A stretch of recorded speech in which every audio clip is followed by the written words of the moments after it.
What's going on, guys? I'm Graham G.S. Matthews, and happy month of October. And you know what that means. It's time to start watching your spooky, scary, Halloween-themed movies. For me, that means Halloween Town from Disney Channel many years ago, Hocus Pocus, Ghostbusters. For others, it might mean Friday the 13th, Nightmare on Elm Street, Halloween, and so on and so forth. All great choices, in my opinion. I have no plans, by the way, to do a full-on movie review, like make this a weekly installment here on the channel. As of this recording, I'm a bit behind on my Halloween movie marathon. It's October 16th as I record this and put the video up on the channel. Again, I'm not going to put it up solely on Mondays or solely on Saturdays or whatever. I'm really just doing this because I had to talk about this fucking movie. That being Friday the 13th, Part 8. Yes, Part 8. They made so many movies, they got to a Part 8. Jason Takes Manhattan. Oh, good God. I will talk about how bad this movie was. How bad it just might be good. But anyway, my mic just fell. God damn it. Anyway, so Halloween movies. A lot of people, like I said, watch the Friday the 13th movies, which is great. A lot of the movies are very, very good. And just because they came out many years ago in the 80s and whatnot, I forgot when the first movie came out. Let me double check. Wikipedia is your friend, by the way. I'm going to steal from Wikipedia for a lot of this movie review, for like information and shit. Friday the 13th film series. Let's see here. Friday the 13th, the first one came out in 1980. Over the course of the next fucking decade, they came out with like another 10 more movies. I'm not discrediting any of the movies. Some of them are better than others, and they got a lot of great, plot development, if you know what I'm saying. But, man, they came out with Friday the 13th, the first one, in 1980. Part 2 in 1981. 82 is Part 3. The final chapter, which was seemingly the final film based off the title, was 1984. And then, I don't even know if you could say it went all downhill from there, because I'm not sure how good Part 2 and Part 3 were. I haven't seen them in such a long time, I can't tell you. Maybe I'll have to rewatch them and review them at some point, but I'm not reviewing them in order. I just saw this one recently, and I'll talk about why in a second. But then after the final chapter, they came out with A New Beginning in 1985, Jason Lives, Part 6 in 86, Part 7, The New Blood in 88, and this one, Jason Takes Manhattan, Part 8 in 1989. So then after this, they had Jason Goes to Hell, The Final Friday in 93, Jason X, which to me sounded like a pretty dumb concept for them to go to space, but from what I've been told, it sounded pretty cool. I guess the movie came out pretty well. I've never seen it. I think I might have seen parts of it, but people who have seen it have said it was really good, but I don't know. They came out with Freddy vs. Jason in 2003, which I actually just watched last night, and then the remake of Friday the 13th in 2009. It's been a while since we've had the last one. It's been almost close to 10 years at this point, 8 years now. But anyway, so the movie I will be talking about today is Friday the 13th, Part 8, Jason Takes Manhattan, released in 1989. So I guess this was supposed to be the second planned sequel in the series, according to Wikipedia here. I'll read what it says verbatim. It says, it received substantial attention for its initial marketing campaign featuring Jason Voorhees slashing through the I Love New York logo with a knife, which was later retracted after the New York City Tourism Committee filed a complaint against Paramount Pictures. Released on July 28, 1989, the film grossed $14.3 million at the U.S. box office, which was the second lowest U.S. gross in the series. Along with this, it was the worst reviewed installment in the series, which does not surprise me whatsoever. I'm not sure what the first the least grossing Friday the 13th movie ever it might be. I think it might be Freddy vs. Jason. I read that somewhere, which is surprising considering the amount of hype that it had early on. It had been in the works for such a long time. Again, I'll talk about that at some point or another. I just watched that movie the other day. I watched this movie, Jason Takes Manhattan, on Friday the 13th. Much to my surprise, if you have Xfinity, they have all the Friday the 13th movies available on there. Like, I think the first 8, not the remake.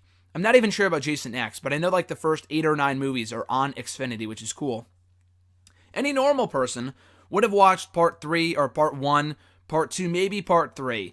Because I enjoy torture, put myself through Part 8, Jason Takes Manhattan. And I've seen this movie before, at least maybe 80% of it. So, brief background here. Back in my freshman year of college, 4 years ago, it was not October Friday the 13th, but it was Friday the 13th in September. that year. I was only a few mere weeks into my freshman year of college, okay? So I was watching on Thursday, the 12th, not as exciting, but that Thursday night I was watching TNA Impact Wrestling. It got done around 11 o'clock. So after it was over, my roommate was flipping through the channels, and usually I just tune out and, go back to doing what I was doing. But he's flipping through the channels, and I think actually it might have been on Spike. You know what? That might exactly what it might have been. I think because we were watching TNA, it was over. I left the TV on, not really paying attention to what was on, and it was this movie. And I might be wrong, and maybe it was something else, but I'm pretty sure it was on Spike. So they were doing a Friday the 13th marathon leading into Friday the 13th. And they started, for whatever reason, with this fucking movie. So we watched it, and it was so bad that it was almost good. And I have, the reason I bring this up is that you create memories at certain points in your life, throughout college and whatever time period it might be.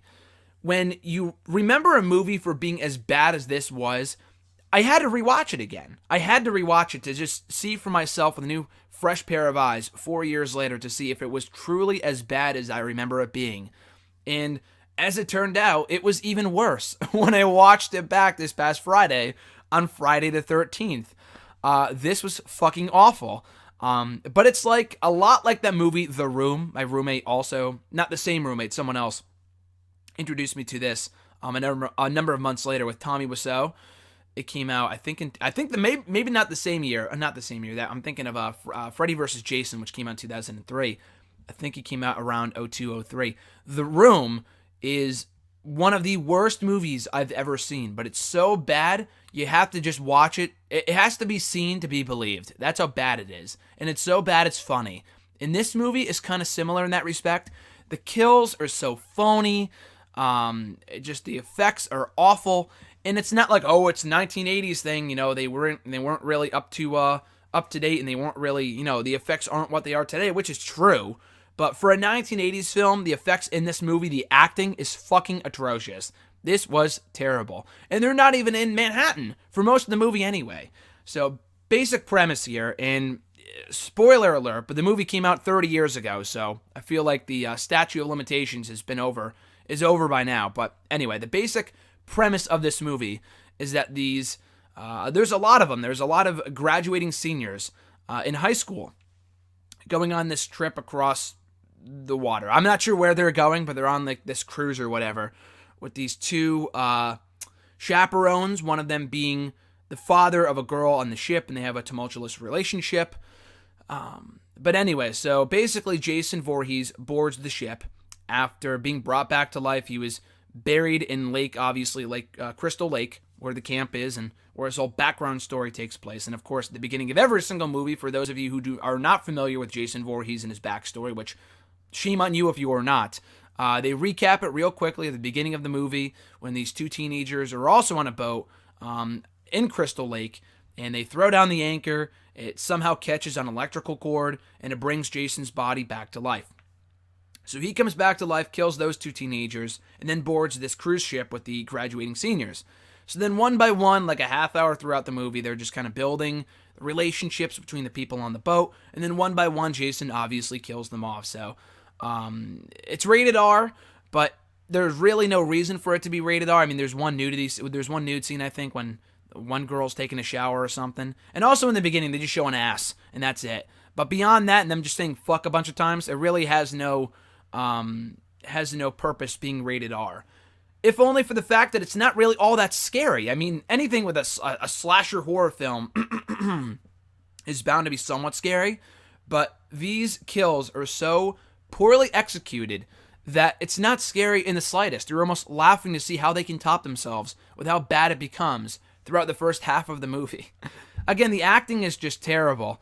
And one by one, basically, obviously, they all get killed, except for this, handful of people. And then one of the bodies that Jason throws onto a mixer board or, something in the bottom of the ship after killing the captains of the ship as well. The whole ship just goes up in flames. So the final few teenagers, I think there's 3 teenagers and 2 adults, they escape. And the main girl in this movie, Rennie Wickham, I guess her name is, Rennie Wickham is afraid of water, so she gets pushed into the water, and the chaperones do pretty much nothing about it. And if I got pushed off a boat, I would be fucking pissed. This girl is just traumatized. So throughout the movie, she's seeing little Jason, drowning in the water because she's being haunted by Jason, whatever. Because I guess as a child, it's later revealed that her father pushed her in the water at Crystal Lake. And then Jason attempted to pull her down, and she didn't know how to swim, and she still doesn't know how to swim. So that's the basic premise here. So I kind of get what they were going for with that. She's afraid of water, he's afraid of water. That's kind of their common bond, and why she's like the main person that's focused on throughout this movie. But everything else was pretty awful. Just some of the effects were just, again, so bad they had to be seen to be believed. And then ultimately, like I said, so these 3 kids, the 3 seniors, and the 2 chaperones, they all escape in a boat to New York. And this is where it really gets good. And when I say it gets good, it gets really, really atrocious. So they get to New York, and as soon as they get there, in typical New York fashion, they get mugged almost immediately. The chaperones and the kids. And not only do they get mugged, the 2 muggers have canes. Or not, I'm thinking of Kane Hodder, the actor of Jason, who plays Jason in this movie. They have guns. So they threaten the people that, the chaperones and the kids and whatever, and they steal the main girl, Rennie.